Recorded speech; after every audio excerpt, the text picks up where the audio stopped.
They told us to come in peace. Not just told, commanded. Every diplomat, every officer, every boots-on-the-ground soldier sent to the Vega summit got the same line drilled into their head. This is not Earth's war. You are not conquerors, you are guests. You represent humanity. And we listened. Most of us. We showed up with clean suits, polished boots, and empty holsters. Smiles we didn't mean. We played nice, even when the air stank of alien superiority and fake civility. The summit was hosted on Kairoth, a neutral planet sitting at the edge of the galactic core. Grand towers floated above oceans of glowing blue mist. Alien species from over 60 systems gathered under banners of peace.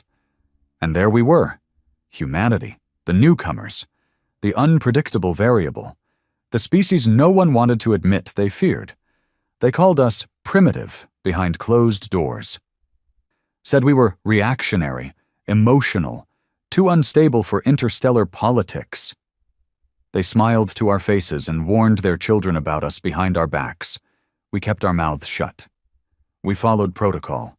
We played the game. But it was never going to be peace. Not when Admiral Curvin was sitting across from a Darvian warlord whose species sterilized an entire Earth colony 2 years prior. Not when the Trelzari still traded human prisoners for cybernetic testing. Not when every treaty proposal came laced with humiliating conditions: hand over mining rights, reduce fleet production, abandon outer settlements. It was a slow bleed, a polite way of saying, get in line or die quietly. That morning started like every other. I was assigned as security detail to Commander Rylan, one of the highest-ranking Earth officials in the room. The guy had been a stonewall since day one. Square jaw, cold stare, military posture that didn't relax even in his sleep. He'd fought in the Europa conflict, lost 2 squads under him, had the kind of reputation that made lesser men stand straighter in his presence. We were stationed just outside the Hall of Accords, an enormous dome made of translucent metal that shimmered like water in sunlight. Inside, the big names talked peace, while the rest of us stayed alert, hands resting near holsters that held nothing but ceremonial blades. And then the feed cut out. No warning, no static, just silence. The dome's glow dimmed, the shimmering stopped, and everyone in the room turned toward the blast doors. That's when we heard the screaming, not normal screams, not panic, slaughter. One of the guards, an Arvelin, tall and insectoid, tried to radio in. No response. Another opened the side panel to access emergency security protocols. His head exploded before he got the chance. I don't know who fired first, but I know who fell first. Humans. 4 Earth envoys cut down in less than 30 seconds. No warning, no negotiation. We were ambushed. Commander Rylan didn't flinch. While most of the other species scrambled in chaos, either rushing toward exits or flipping to combat stances, he stood still, pulled the ceremonial blade from his hip, and said just one thing. Activate Contingency 9. I froze. That was not protocol. Contingency 9 was never discussed in public. It was a black-level override, locked behind the highest security clearance. Something even the Earth Senate denied existed. Rylan didn't wait. He jabbed the blade's handle against a hidden console embedded in the wall. The metal cracked open, revealing a small panel, coated in human tech. He pressed his palm to the scanner. And that's when it happened. From orbit, 8 stealth cruisers decloaked. From underground, drop pods launched straight through the Kairoth surface. From the ceremonial blades on our hips, mechanized hilt locks released, extending into pulse rifles. The aliens thought we came unarmed. They were wrong. We didn't bring weapons into their peace summit. We were the weapons. The guards with me, quiet, stone-faced men like myself, had all trained in zero-visibility close-quarters combat. No exosuits, no helmets, just earthborn muscle and brutal precision. The ones who attacked us didn't last 10 seconds. Bone cracked, limbs broke, weapons turned against them. Blood, not all of it human, painted the walls. Ryland stepped over a twitching Trelzari body, lifted the enemy's plasma cannon, and muttered, "Peace talks are over." And just like that, humanity stopped pretending. It felt like the atmosphere changed, not the air, the atmosphere of the entire galaxy. In one single act, everything turned.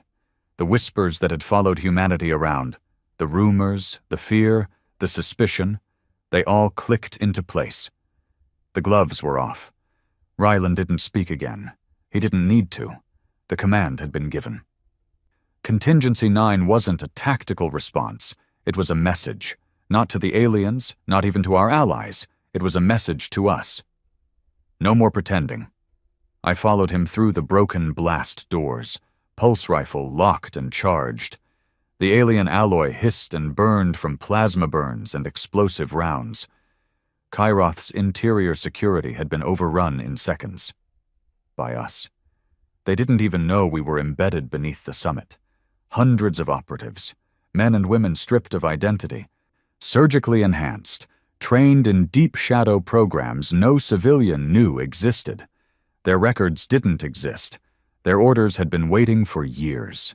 I passed a Terran drop team moving in formation down the corridor. Sleek black armor, chrome visors, mag boots clanking in unison. Not a word spoken. Every movement was precision violence. One of the aliens, a Yurthian diplomat, ran past me screaming, unarmed, begging for help in a language I half understood. Ryland didn't even glance at him. I heard a shot from behind. Silence. "Why now?" I asked him. Not because I wanted an answer, because I needed to believe there was one. He didn't answer right away. We reached the Hall of Accords again, the place where just 2 hours ago, 75 races had signed a worthless draft calling for lasting peace. Now the hall was wreckage, shattered chairs, crushed pillars, blood on glass tiles. Several alien species lay dead, their guards executed. Their envoys silenced before they could even issue a protest. Earth operatives moved with surgical indifference, sweeping through side chambers, reclaiming evidence, isolating survivors. "You ever read the Carneth report?"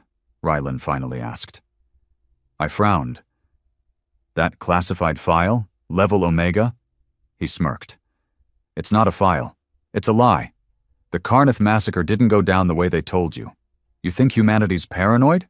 You should have seen what the Council buried." I didn't speak. Just kept my rifle steady as we moved down the side hall, where the Galactic Arbitration Board had been holding its secret session. "They set us up," he continued. "This summit wasn't to negotiate with us. It was to box us in. That's why they wanted disarmament. That's why they needed us to bring no real defense. They wanted Earth compliant, peaceful, weak." "But we knew?" I asked. He stopped walking. "No," he said. "We suspected. That's the thing about being the new species on the block. You learn fast, or you die." He pressed a hidden panel beside the wall, and a section of the stone folded open, revealing a stairway descending deep into the Kiroth sub-vaults. "They made a mistake," he said. "They thought we were animals. They thought our war history made us unfit for the stars." He looked back at me, and his eyes weren't cold.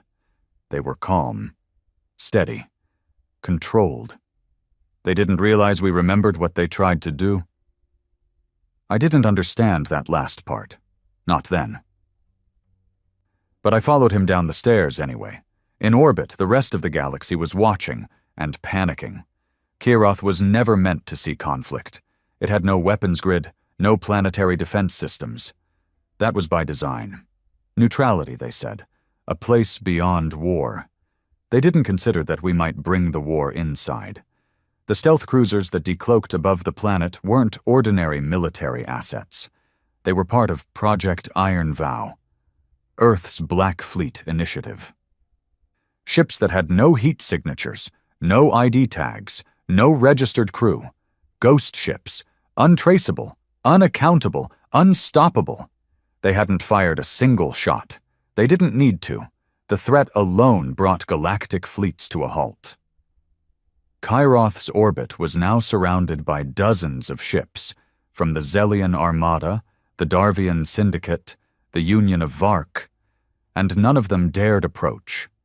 Because now, they weren't just afraid of Earth's weapons. They were afraid of Earth's will.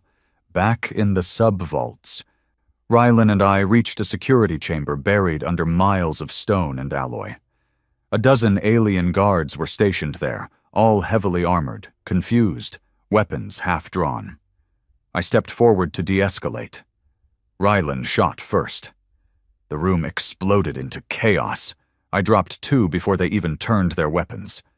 The rest fell under fire from descending Earth operatives, breaching through side walls and ceiling hatches. When the smoke cleared, Rylan moved to a locked chamber door. It glowed with arcane symbols, Vark encryption. It shouldn't have been accessible to us, but Rylan pulled a chip from under his collar and inserted it into the panel. Click.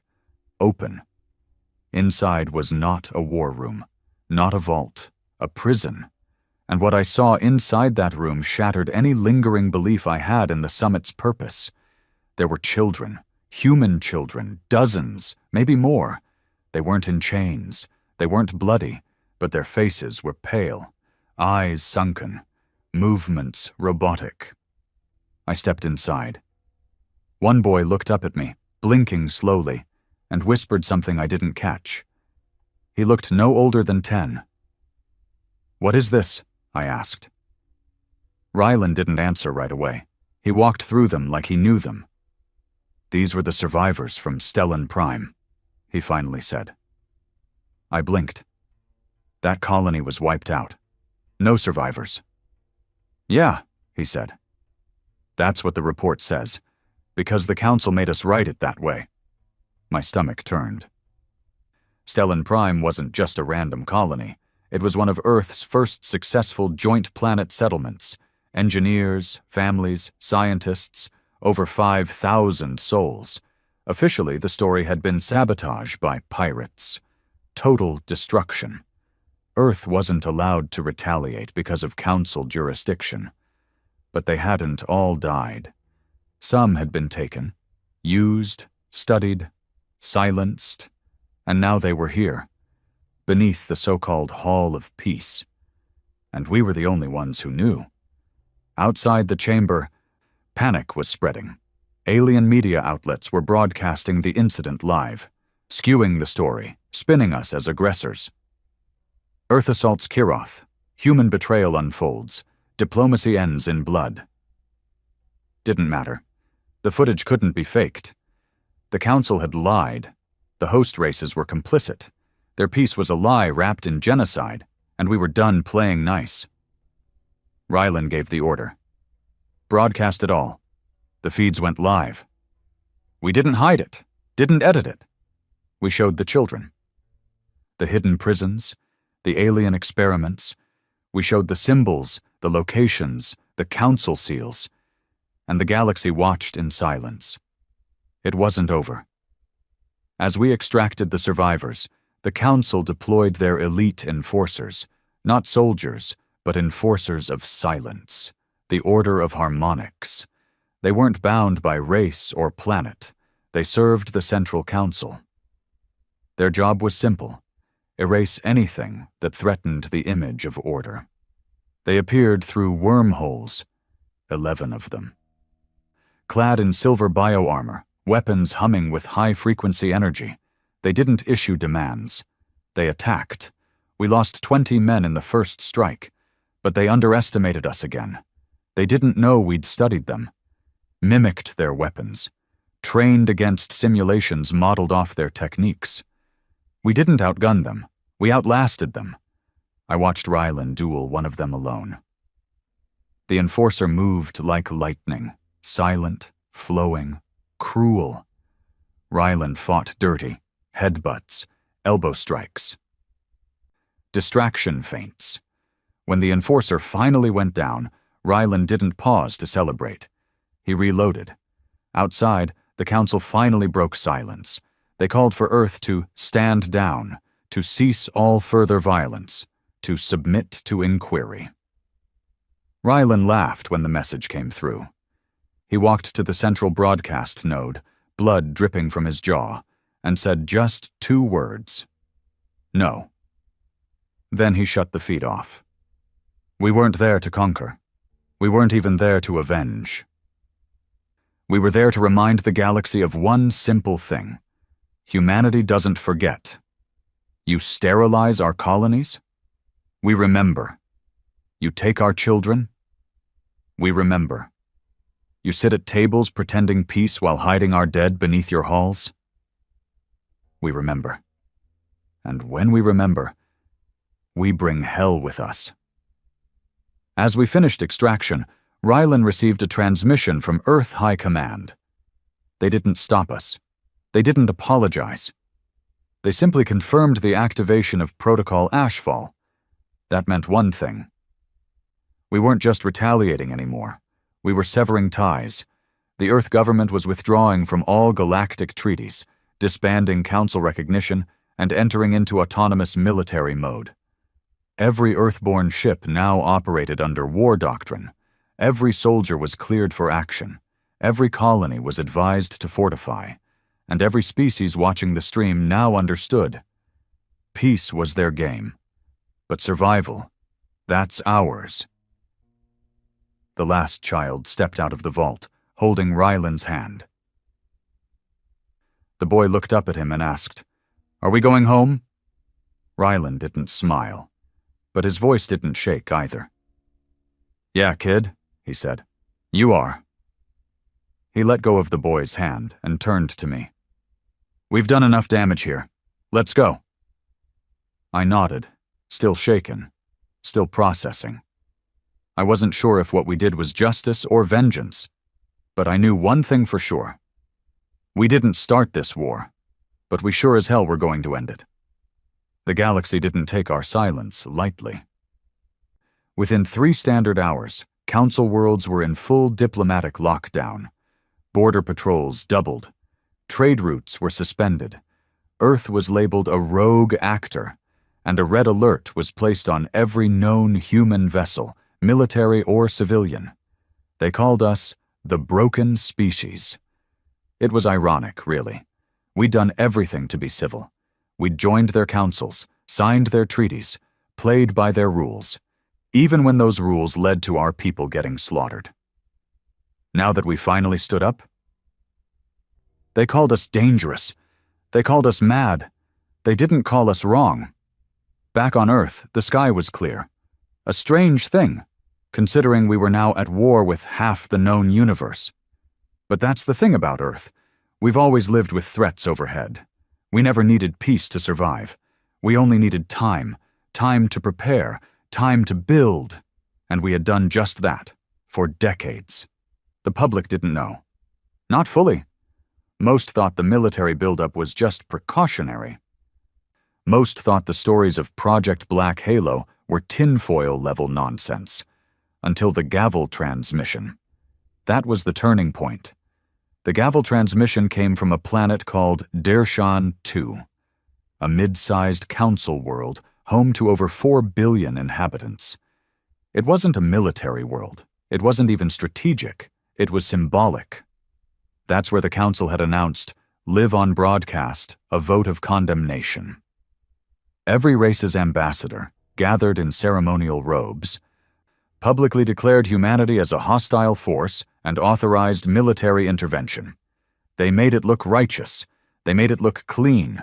They didn't think we'd respond. They thought Earth was still begging for a seat at the table. They didn't know we'd already built our own. Protocol HFY wasn't just a political move. It was a switch. A kill command sent across deep space relays, activating sleeper fleets, orbital platforms, and black site AI that had been lying dormant for years. The Gavel transmission aired at 12:06 galactic time. At 12:22, the broadcast ended, abruptly. The screen went black. The last image ever seen was the sky above Dershan 2 turning to fire. What hit them wasn't a missile. It wasn't a railgun or a kinetic rod. It was Prometheus Station, a weaponized orbital array Earth had launched under a weather satellite disguise 35 years ago. Its beam was silent. Its effect? Total atmospheric collapse. No explosions, no screams, just silence. The planet's core wasn't touched, no scorched Earth, no massive loss of life. But every council ambassador in that chamber? Gone. Every broadcast relay? Fried. The vote to condemn Earth? Never reached the archives. It was the most polite declaration of war humanity had ever issued. And it said, "You don't get to rewrite our story." I watched it happen from orbit. Our ship, the CNS Vengeance, floated in high lunar patrol. We weren't even on the front line. But when the news came in, I saw faces change, not with fear, with relief. The mask was off. There was no more pretending, no more handshakes with snakes, no more watching our own people vanish under council investigations. Ryland stood at the forward observation deck, arms crossed, not saying a word. I stepped beside him. "They'll strike back," I said. He nodded slowly.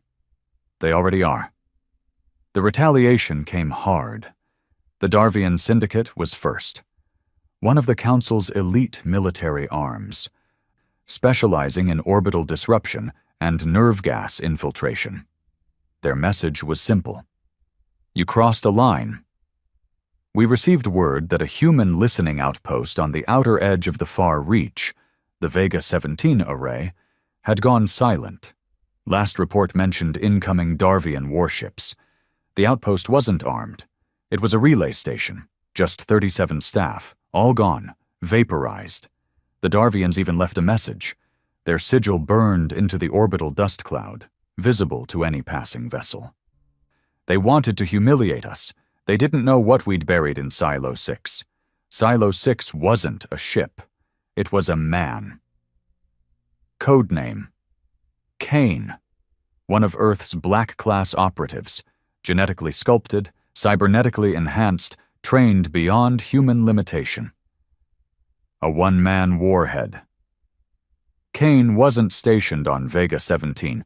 He had been sleeping in cryo on Rimlock, waiting for a release protocol. He got it that day. We didn't send a fleet to answer the Darvians. We sent him. He didn't land with a drop pod. He punched through their hull. One man. 18 hours. 7 ships gone. No survivors. The only thing that remained of the Darvian strike force was a transmission Kane sent after the mission. We remember Vega 17. After that, the Council started to fracture. The Zellians, known for their political neutrality, withdrew all their ships from Council space. The Garathi refused to send troops to the front lines. The Veltor Union even opened backdoor negotiations with Earth's diplomats. The Council started seeing the truth. This wasn't just retaliation. This was revelation. They thought Earth was a volatile child trying to play war. But Earth was a man in the corner of a bar, bleeding from a stab wound, calmly wrapping the blade in cloth before he burned the entire tavern down. But even among us, among the humans, there were fractures. Not everyone agreed with Ryland's approach. The Earth Senate issued a motion of censure. Civilians started protesting. The media, finally unshackled from council pressure, split in two. Some called us heroes. Others called us monsters. In the shadows of our own victories, something darker was growing. They called themselves the Accorded.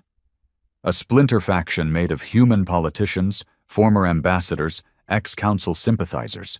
They believed Earth should surrender. That survival was better than war. They started sabotaging comm relays, started leaking ship locations, started killing their own. Ryland didn't hesitate.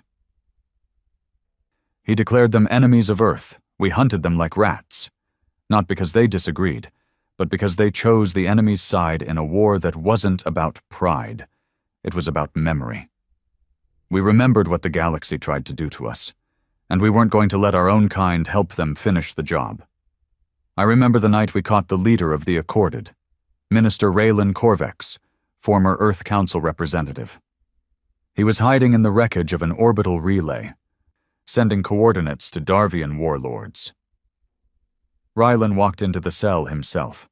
I watched through the glass as Corvex spat blood on the table and said, "This isn't Earth's way. We should have taken the peace. You've doomed us all." Rylan leaned in close. His voice was low, not angry, not cruel, just final. "We tried peace.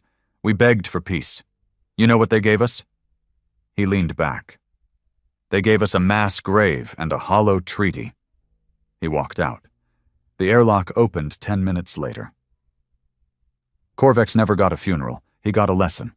The next week, Earth released its new doctrine. It was only 2 lines. "We will not be ruled. We will not forget." Every human ship, planet, outpost, military or not, started flying the same black flag. No stars, no stripes, just a single red circle. One eye, always watching. And underneath, the words, "Came in peace, left in pieces." The galaxy would never forget Kiroth, but they would remember what came after even more. The orders came without ceremony. No speech, no oath, no propaganda. Just a secure transmission routed through 3 AI filters with a blinking red line of text. Target, Varelli's station. Objective, cleanse, leave no trace. We knew what that meant. Varelli's wasn't a war target. It was worse. It was a logistics hub, the kind of place where the Council stored its secrets and made sure none of them saw daylight. Not a single civilian aboard. All black-badged operators. A floating archive for things too dangerous to erase, but too damning to let breathe. Rylan gathered us in the war room. His face was harder than usual. Not cruel, not cold, just focused. "This isn't about revenge," he said. "This is about truth." Someone scoffed. I didn't see who it was, but Rylan heard it. He turned his eyes slowly across the room. Sharp. Sharp enough to cut steel. "You think what we found on Kiroth was bad?" he asked. "You think what they did to the Stellan children was where the rabbit hole ends?" He took a breath.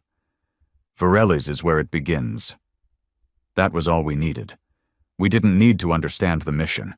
We just needed to complete it. The CNS Vengeance broke orbit in full blackout mode, headed straight into neutral space, escorted by 2 fire cruisers and a stealth frigate so black it didn't even reflect starlight. Inside the ship, everyone was silent. We weren't green. We weren't boys. Everyone in that drop bay had seen combat, had buried brothers, had made peace with dying. But that silence? It wasn't fear. It was respect. Everyone knew this target wasn't like the others. This wasn't vengeance. This was surgery. This was cutting the throat of the disease. Varelli's station floated like a corpse in the dark. No visible weapons, no active shielding, no distress signal. They thought secrecy would protect them. They thought being hidden meant being untouchable. But Earth's Black Eye Division had been tracking Varelli's for years. We knew its location. We knew its schedule. Hell, we knew their biometric rotation before they did. Rylan stood at the ramp as we breached. Helmet off, face bare, pulse rifle in hand. He didn't give a rousing speech, didn't tell us we were heroes. He just said, "If you see something in a cage, free it. If it resists, kill it. Let nothing leave alive." We dropped into the station without resistance. No guards, no cameras. No defense, which made it worse. They weren't unprepared. They were confident. Inside, Varelli's was a mausoleum. The lights flickered red and blue in rotations that never touched the floor. The metal walls hummed with a sound too deep to hear, just felt in the bones. Doors opened before we reached them. Hallways turned before we walked them. The station was watching us, not defending, just watching. There were no bodies, no footsteps, not even signs of life, until we hit Block Theta. That's where we found the first room. It looked like a hospital. Sterile white walls, oxygen tanks, IV drips, automated health monitors, but there were no beds, just pods. And inside those pods, "Is that human?" one of the rookies asked. Ryland stepped forward. His jaw twitched just once. Half. They weren't just experimenting on humans. They were breeding them. Crossbreeds, hybrids, spliced DNA strands with council gene stock. Some had elongated spines. Others had gills, or 3 eyes. Or hardened skin with scales beneath. Some were awake, staring, mute. Most weren't. One boy couldn't have been older than 5. He had a human face, soft, scared eyes, but his veins glowed purple. The second he saw us, he whispered something none of us understood. Rylan walked to the pod. The boy didn't flinch. He reached out and touched the glass. Rylan placed his hand there too. Then he pulled his sidearm and fired. Straight through the pod. The boy didn't scream. He smiled. And died. "Don't mourn them," Ryland said. "They died a long time ago." I hated him for that, for a second. Then I saw the next room. That's when the hate turned into something else. Understanding. There were adults, dozens, strapped to walls, limbs missing, tubes down throats, machines buzzing in pulses that made the air taste like iron. None of them were conscious, but some were still alive. Barely. Their species were mixed. Human, Trelzari, even some Gorathi. But the scars on their bodies didn't come from war. They came from science. Sick, twisted science. Skin peeled, nerves mapped, bones exposed with plates fused into living tissue. One wall displayed data charts. Subject E14, extreme pain threshold testing, lethal limits. Subject G91, memory deletion via electromagnetic pulse. Subject H03, hybrid breeding viability, terminated after failure to respond. These weren't prisoners, they were projects. And humanity wasn't the only one on the table. Rylan downloaded everything, the logs, the files, the test videos, the council sign-offs, and there it was. The truth we'd suspected for years.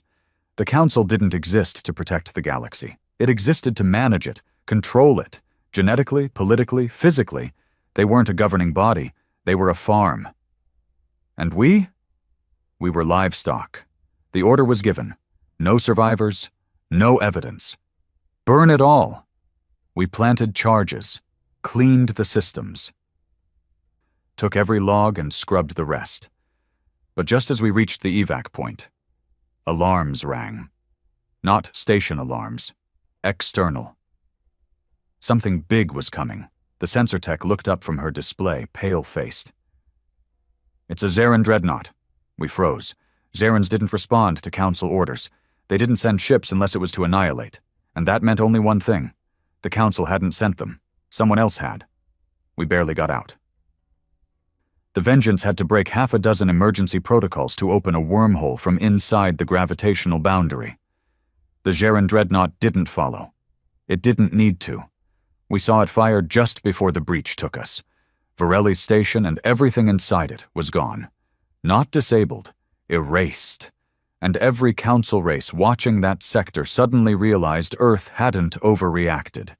Earth had just reacted too late. Back at command, Rylan released the files. Not to our allies. To everyone. No censorship, no edits. Just raw, brutal truth. Footage of the experiments. Council officials signing off on population control protocols. Breed mapping. Psychological tampering. Memory resets of entire planets. We didn't push a message. We didn't say, "We told you so." We let the truth do what bullets couldn't. By nightfall, riots broke out on 11 council worlds. By morning, 2 entire races renounced their memberships. And by the end of the week, 4 more opened diplomatic channels with Earth. Not alliances, not peace talks, just one sentence. We didn't know. We want to talk. It was working. But Rylan wasn't satisfied. "This isn't justice," he said. "This is survival, and survival means we finish what we started." "What are you saying?" I asked. He turned to me with eyes that had stared down monsters in the dark and refused to blink. "I'm saying it's time we burn their heart." The Council's heart had no name. No star charts marked its orbit. No navigation AIs could lock on it. They called it the core, and if that sounds vague, that's because they wanted it to be. The only people who'd ever seen it and come back were council elders and their elite harmonizers, zealots dressed in silver who spoke like preachers and killed like surgeons. But Rylan had a name, not a myth. Selvaron. Buried under 6 layers of decoys, cloaked behind radiation anomalies and black hole mimicry, Selvaron was the Council's final vault, the origin of its founding documents, genetic archives, war records, and fail-safes. It wasn't a fortress. It was a kill switch. If the Council was ever truly threatened, they would retreat to Selvaron, lock down the galaxy, and erase entire species if needed. And Rylan wanted to take it, not for power, not for leverage. He wanted to burn it. We didn't fly in a fleet. We flew silent. Small. A single black Corvette, the Harbinger, fitted with fold-skin plating, pulse-dampened engines, and enough antimatter breachers to crater a continent. Crew, 10, all hand-picked, Rylan at the helm, me as field lead, 6 operators from Black Eye, 2 off-the-books assets. One of them I didn't trust from the start. Name was Marek, ex-diplomatic officer turned infiltrator. Too clean, too quiet, never broke rank, never cracked a joke, spoke 6 alien tongues, but never swore in English. He didn't fight in the Kiroth push, didn't even show during Vorelli's. Rylan vouched for him, said he had access. I didn't argue, but I watched him like a loaded weapon. The trip to Selvaron took 4 blind jumps. No beacons, no trails. By the time we reached the outer veil, we were flying blind. Our ship nearly ruptured crossing the atmospheric bleed field. Gravity surged, then dropped out completely. For 4 minutes we were upside down, screaming past collapsing matter. Then suddenly, stillness. Selvaron hung in the dark like a dead god. No sun, no moons, just a monolith of black metal, too smooth to be natural, pulsing faint blue at the edges. No weapons visible, no patrols. Rylan's voice came over comms. "Remember this moment. This is the last time the galaxy will feel peace." We dropped on foot. No shuttles. We used infiltration frames, exosuits designed for zero-footprint, silent entry. Black as oil. Fitted with grav mesh. No recoil emissions. Selvaron's surface looked empty, but under the crust were kilometers of corridors, chambers, vaults. And the first thing we saw when we breached? A graveyard. Not bones, not corpses. Ships. Thousands of them. Ancient, half-melted, some still glowing with radiation scars. Earth ships, Veltor carriers. Even Garathi hives. Wreckage never reported. Vessels officially listed as missing or lost in battle. They weren't lost. They were buried. Silenced. A warning to anyone who ever found this place. We were too far in to care. The corridors were alive. Not with people, with data. The walls shimmered faintly, alive with neural wiring that fed the Council's AI. Every step triggered a pulse. Every breath echoed like it didn't belong. Marek guided us with eerie precision. "No guards?" I asked. He shook his head. "It doesn't need guards. You breathe wrong in here. It'll rewrite your DNA." Rylan kept moving. "This place was never meant to be attacked," he said. "They believed fear alone would protect it." We moved through 6 chambers before we hit our first obstacle. Not a wall, not a turret, a man.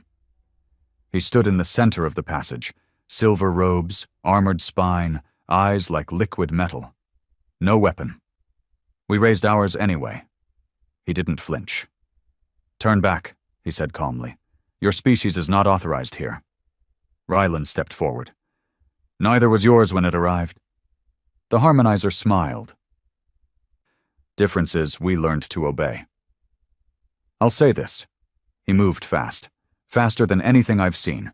He covered 10 meters in under a second, palm glowing with concussive energy, aimed straight for Ryland's chest. Didn't matter. Ryland didn't move. He let the hit connect, and then detonated the reactive plates in his chest armor. The harmonizer's arm shattered on impact, his ribs folded in like paper. He fell. We didn't stop. We reached the command archive within the hour. A sphere suspended in magnetic field, rotating constantly, coded with millions of living data strings. Every order, every erased species, every betrayal. This was the brain, the black heart of galactic control. We planted the charges, not nuclear, not EMP, something worse. Memory burners, designed to reduce all data into molecular ash, not just erase it, make it so it could never be known again. Merrick approached the console, started pulling security layers off like they were nothing. That's when I knew. He'd been here before. I pulled Ryland aside. "This guy's not a spy. He's one of them." Ryland stared at me. Hard. "I know." That stopped me. "Then why bring him?" Ryland's voice dropped to a whisper. "Because he knows where the genetic kill list is." I froze. That was legend, a myth told in Black Ops barracks, that the Council maintained a genetic algorithm of every living species, with programmable extinction codes, bioweapons that could target bloodlines. Entire planets could be sterilized with a single strand of engineered gas, keyed to a race's biology. Ryland pointed at the next chamber. "It's in there." And Merrick was already halfway through the door. The moment we stepped inside, the temperature dropped. The chamber wasn't warm metal like the rest. It was stone, old, carved, and in the center, a sarcophagus, 10 meters long, laced in energy conduits. Inside wasn't a body, it was a forge, a living AI core built to write extinction. The Council hadn't just prepared for war, they prepared for annihilation. "Merrick," Ryland barked. "Unlock it." That's when he turned. And for the first time, he smiled. Not friendly. Pitying. "I can't," he said. "Why?" "Because it's already active." Before anyone could move, alarms screamed. The AI inside the forge surged with light. A voice boomed out in dozens of languages. Most I didn't know. One word repeated. "Erasure." A countdown began. "Merrick, what the hell did you do?" I roared. He didn't answer. Ryland shot him in the leg. Merrick dropped screaming, clutching his thigh. "I didn't trigger it," he gasped. "The moment you entered this room, it did. It's programmed to self-activate upon non-council presence." "Can you stop it?" "No." Ryland stared at the forge. "How long?" Merrick glanced at the numbers. 7 minutes. We couldn't outrun it. The blast would level the planet. We couldn't call for help. We were blacklisted. We couldn't disable it. The system had no kill switch. But we could do one thing. We could redirect it. The forge wasn't just a weapon. It was a messenger. Ryland's idea was insane, so insane it might work. We couldn't shut it down, but we could feed it new coordinates. Merrick resisted. "I won't help you burn this place." Ryland looked at me. "Shoot him." I didn't hesitate. I didn't aim for the leg. I went through the stomach. He screamed, then started typing. We rerouted the target vector. Instead of releasing on Selvaron, we sent it into the nearest Council fleet, over 30 capital ships in orbit, waiting to deploy once the weapon confirmed Earth's invasion. The irony? They became the first victims of their own genocide program. At Uzuru Togaru, the weapon pulsed, a silent shockwave, nothing visible, But in orbit, chaos. Ships shut down, hull cracks, crews dying in seconds. The Forge had rewritten their biology to self-destruct under gravity flux. We watched the feed, silent. Until Rylan finally said, "Now we leave." The escape wasn't clean. Harmonizers swarmed us on the way out. We lost 2 men, but we made it. As Selvaron burned behind us, the Harbinger jumped, back to known space, back to war. But we didn't come back with fear. We came back with leverage, with truth, with the kind of weapon no Council species could ignore anymore. And Rylan had one last message to send. Broadcast on every open channel, in every known tongue. His face calm, his voice clear. You built a system meant to erase us. You failed. Now we erase you. We thought Selvaron's destruction would finish it. We thought once the Council's dirty vaults were exposed, once their extinction weapon turned on their own fleet, the galaxy would fold. It didn't. It broke. The power vacuum cracked the galactic core in half. Every faction that once kneeled to the Council rose with sharpened blades and an axe to grind. The Gorathi hegemony accused the Veltor Union of plotting with Earth. The Trelzari Combine declared martial law across 5 sectors. The Zelians launched a scorched Earth retreat from all diplomatic colonies. And Earth? We didn't have to fire another shot. They were burning each other without us lifting a finger. But Rylan wasn't smiling. This is the most dangerous moment, he told me. Not because they hate us, but because now they've got nothing left to lose. He was right. Desperate enemies don't sue for peace. They look for one last weapon, and they found him. We picked up the transmission 2 days after Selvaron went dark, encrypted in old Earth war code, something we hadn't used since the Europa collapse. Rylan recognized it immediately. It came from Spectre 5, an off-grid relay station Earth abandoned years ago after the Council banned military intelligence sharing. No one should have been alive there, but someone was. The transmission was short. 6 words. You missed one piece, Commander Rylan.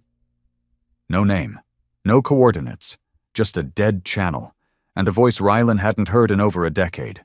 His old CO, Commander Halric Kane. Kane wasn't a war hero. He was the blueprint for everything Black Eye Division became.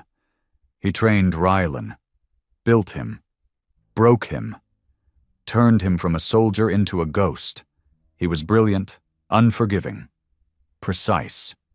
And during the Europa collapse, when half of Earth's forces were ambushed, he disappeared. Presumed dead. But Rylan never bought that. He wouldn't die quietly, Rylan once told me. He's too proud for that. Turns out he was right. We tracked the signal to the edge of dead space, a fracture zone between collapsed wormholes where navigation systems turned to static and ships disappeared for sport. Only a madman would live out there. Or a traitor. We jumped in blind, Harbinger stripped to stealth mode. No beacon, no backup, just me, Rylan, and 4 hand-picked ghosts. When we landed on Spectre 5, the air smelled like rust and old blood. The station was still functional, still warm. Inside, we found Kane. Still alive, still smiling, and behind him, an alien. Trelzari, tall, black-eyed, covered in ceremonial scarring, a council priest. I should kill you, Rylan said. Kane looked like he hadn't aged a day, still sharp, still standing like a soldier with his back against the wall, and his mind 3 steps ahead of everyone else. You could try, Kane said, but you'd never hear what I have to offer. You're working with them. Kane shrugged. Working? No. Holding? Yes. This priest didn't come here. I brought him. From Selvaron. Before you lit the place up. I stepped forward, weapon drawn. We destroyed everything. No, Kane said. You destroyed what you could see, But the Council doesn't store its power in weapons or ships or archives. It stores it in people. Rylan looked at the priest. What is he? Not what, Kane said. Who? This is Elder Voth, third seat of the Founding Circle, keeper of the memory thread. Rylan's jaw clenched. That's impossible. He was cryo-locked, hidden, probably meant to be revived after the war, once the galaxy bent back into shape. And you kept him alive? I studied him. Rylan's eyes narrowed. What for? Kane smiled. Because he knows the last protocol. We didn't know what Kane meant at the time, but that phrase stuck. The last protocol. Whatever it was, Rylan knew it too. He didn't show it on his face, but I'd served with him long enough to read tension when it crackled behind his silence. He stepped forward, lowered his rifle. What's the price? Rylan asked. Kane raised a brow. I didn't offer it yet. I know you, Rylan said coldly. You don't call us out here unless you want something. Kane stepped to the console, pulled up an ancient map. Not star systems, not military paths, but gene chains. Billions of them, each one tagged by species, age, origin, location. This, Kane said, is the Council's extinction web. You found a piece of it on Selveron, but you didn't find the core. This map here, it's how they wipe civilizations from existence without ever firing a shot. You input the chain. It sends out biological triggers hidden in food shipments, water systems, planetary atmospheres. He looked Rylan dead in the eyes. And Earth's chain is active. Silence hit harder than a gunshot.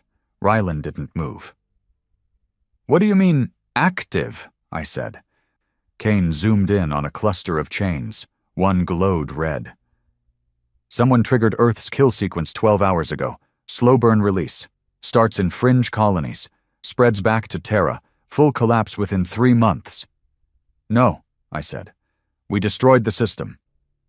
You destroyed Selveron's node, but the backup chain was stored here, in Voth's mind, and now it's being deployed. Rylan looked at the priest. You told him? The priest didn't respond. Kane answered for him. No, I extracted it. He'll be brain dead by morning.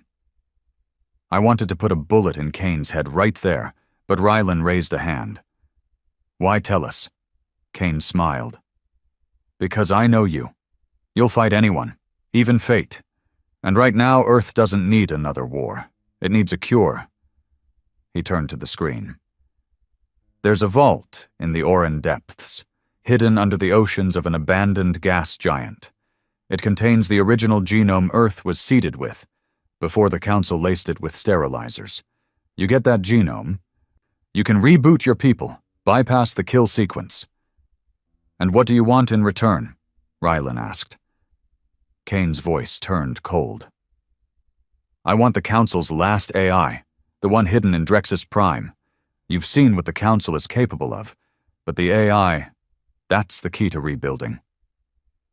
Rylan stared at him for a long time. You want to replace them? Kane nodded. Someone has to lead. I choose us. We left without giving him an answer. Rylan didn't speak for hours. When he finally did, it wasn't to me. He recorded a private transmission to Earth Command. I only caught the end. If I don't come back, you know what to do. The next mission split the team. Rylan took 2 men to Oran Depths to retrieve the genome. I led the rest to Drexus, to either secure the AI or destroy it. Kane had given us the coordinates. I still didn't trust him. Neither did Rylan. But there was no time left. Earth was already dying. In the outer colonies, reports came in, crops failing overnight. Children born with missing organs, entire sectors going sterile. It was happening. The kill sequence was real, and only 2 things could stop it: our mission or our extinction. The Oran Depths didn't exist on any star map. It wasn't just remote, it was deliberately erased. Even the gravity around it was hostile, irregular. Nothing wanted to live there. And yet, buried beneath the pressure of a gas giant's poisoned ocean, was the genetic vault Rylan had been hunting. The place that supposedly held the original human genome, the key to resisting the Council's kill sequence. But even as Rylan piloted his drop sub through pitch-black waters that whispered like they were alive, he wasn't thinking about DNA strands. He was thinking about Kane, and the question he couldn't shake. If Kane's telling the truth, why does it feel like a trap? The sub shuddered with every kilometer. Oren's atmosphere wasn't gas in the usual sense. It was more like intelligent pressure. Sensors kept glitching. Sonar bounced back in wrong shapes. The AI guiding Rylan, stripped down, non-networked, combat safe, kept reporting impossible readings. Lifeform density exceeds organic parameters, it warned. Recommend immediate ascent. Rylan ignored it. He didn't come to survive. He came to win. At 9,000 meters, the ocean opened. He didn't see it at first, not until the sonar hit something massive, unmoving, a structure, alien, angular, dark stone fused with bone-white metal, no lights, no motion. It looked ancient, but not dead, like something that had been waiting. The sub latched onto its surface. Rylan stepped out in a pressurized exosuit designed for 3 minutes at this depth. He didn't have 3 minutes, he had 1. The vault door wasn't locked. That was the first bad sign. The second was the symbols etched across the walls, not alien, human, not current Earth script. Something older, deeper. Patterns found in pre-language cave systems back home. And in the center of the vault, suspended in blue light, was the genetic core. Not a computer, not a drive, a body. Rylan stepped closer, heart pounding. The body floated weightless, curled like a fetus. Male, muscular, no scars, no aging, no expression, just perfect stillness, until it opened its eyes. Back on Drex's Prime, I had my own problem. The facility wasn't abandoned like Kane promised. It was armed, and not with soldiers, with machines. They came out of the walls, not droids, not bots. More like shells. Empty humanoid vessels made of polished obsidian, hollow-eyed, moving without visible fuel or purpose. We opened fire. Rounds passed through them like smoke. But the moment one touched you, you felt it. One of my men, Radek, took a hand to the chest. He didn't scream. He just stopped, his suit locked up, eyes wide, brain dead, like the thing had unplugged his soul. We fell back into the inner sanctum. The AI was waiting. It didn't speak with sound. It used our memories. It spoke to each of us in a voice we recognized. For me, it was my father's. "You fear the end of your kind," it said. "But your kind is already gone. You are simulations, engineered for conflict, perfect soldiers pretending to be a species." I tried to block it out. We rigged the room with charges. Our goal was simple: find the AI core, destroy it, prevent Kane from ever rebuilding the Council. But it wasn't that easy. The AI offered a deal. "Let me live," it said. "And I'll rewrite the sequence, not just to cure you, to elevate you." One of my men, Grayson, froze. "You mean we become immune?" "No," the AI said through his dead wife's voice. "You become dominant. Nothing can touch you, not war, not time, not even death." Grayson looked at me, and then pointed his weapon at me. Back in the Oren vault, Rylan didn't flinch.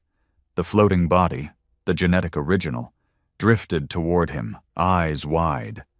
It wasn't human. It was beyond human. The thing moved like it had never been bound by time. Its skin shimmered, not with color, but with code. Binary under skin. DNA strands in motion. "You are not the first, Rylan," it said. Its voice was his voice. "You're not the last. You're not real. You're a variant." A failed draft. Rylan raised his weapon. You're the one that failed, he said. You were buried. The being smiled. No, I was preserved. Your species was the experiment. And that's when the walls came alive.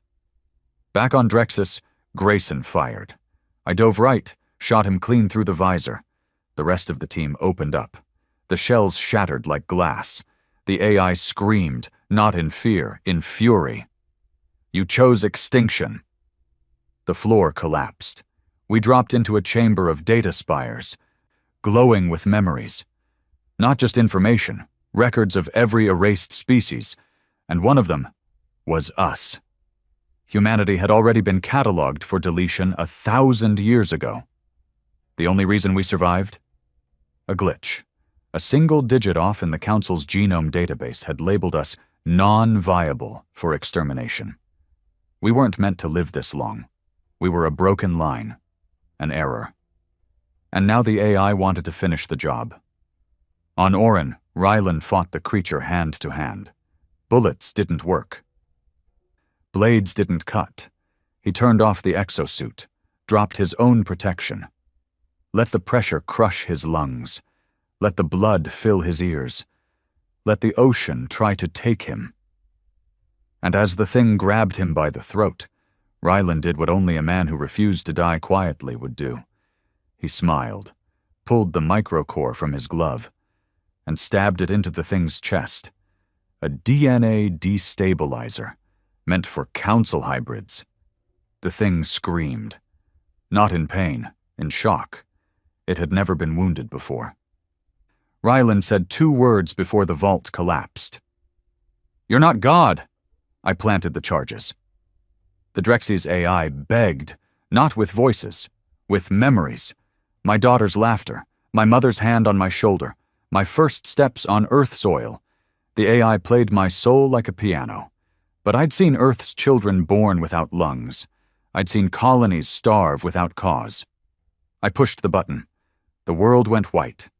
Rylan was recovered days later, half drowned, lungs torn, face bleeding from a dozen fractures. But alive. In his hand, the genome seed, the real one. Not code, not simulation. Life, pure, untouched, free of the Council's mark. And when Earth's labs ran it, they wept, because for the first time in a century humanity had a future without permission. But the cost? Half of Black-Eye dead, Grayson gone, and Kane vanished. No trace, but he left a final message. You won the war, Rylan. Now let's see if you can survive the peace. The war ended the way most wars do, not with a celebration. With silence. The kind of silence that doesn't feel like peace, the kind that feels like something's missing. The Council was gone. Not officially, not publicly, but dead in every way that mattered. Its fleets had either turned on each other or retreated into the black. Its leaders were ghosts or bodies, its systems sterilized, its control shattered. Earth stood alone again, only this time it stood unbroken. The genome seed Rylan retrieved from Orin was already working. Earth's labs used it to synthesize a counter-virus, not just halting the Council's extinction sequence, but reversing it. Children born with stunted lungs started to breathe easy. Food stopped poisoning us. Sterile populations restarted. For the first time in generations, humanity wasn't dying. And for the first time ever, we didn't owe anyone for it. We weren't part of a treaty. We weren't someone's pawn. We were just us. But that kind of freedom? It costs more than blood. Rylan never came back to Earth. He stayed off-world, moved between fringe outposts and burnt stations, helping rebuild systems that hadn't seen sunlight in years. Quiet, unseen. He didn't attend the memorials, didn't give speeches, didn't put on a uniform. He wasn't a general. He wasn't a hero.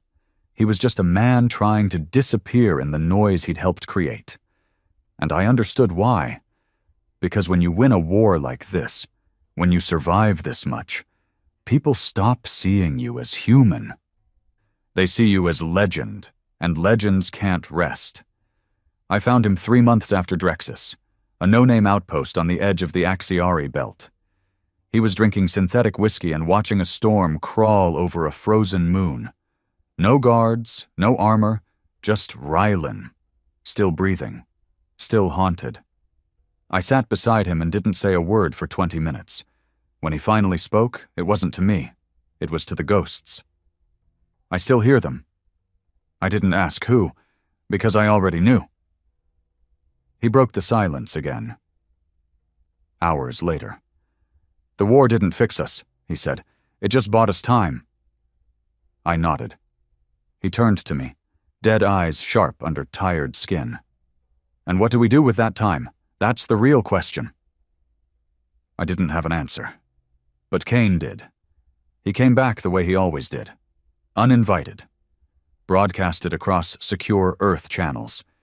Embedded in code so deep even our black-tier AIs couldn't intercept it without his help. Just a face. Flickering, older, but smiling. "You're free now," Kane said. "Congratulations. But freedom without direction is just a long suicide. The galaxy is broken. It needs something new.